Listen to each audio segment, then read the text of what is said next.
Þegar ég var 25 ára kom ég hingað til Íslands og fyrstu sumarið þá fór ég og maðurinn mín út við Trölladyngja og við löpuðum því við áttum engin bíl og þá komum við með tjald og allt þetta á bakinu og þá var ekkert vatn.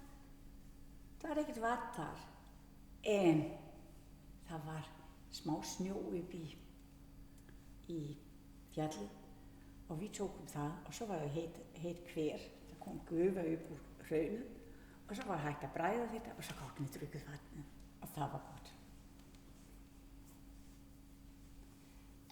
2018 þegar ég var 9 ára þá var ég í Tyrklandi í rútu og það tók nokkra tíma til þess að komast á hótelið sem við ættum að fara á og við vorum öll rosa þyrst út af það var svo heitt úti og við þurftum að bíða svo lengi eftir að fá vatn.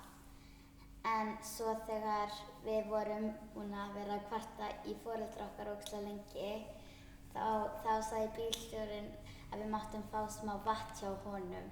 Það var með svona lítinn svona kæli þar sem hann geymdi vatn til að selja.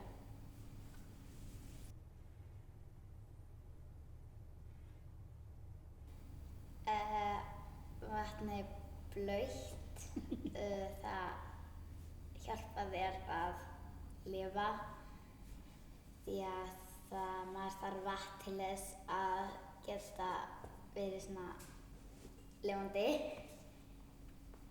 Stundum er það blátt en oftast er það bara svona glært. Já, þetta er gott. Það er gott bragð.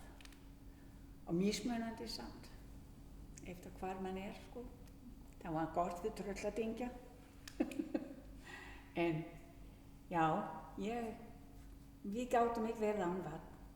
Svona við erum rík hér á Íslandi. Við eigum vatn, nóg vatn. Svona við erum að kunna, en við verðum líka svolítið svona kannski að spara þetta, ekki bara alltaf láta það renna og renna og renna.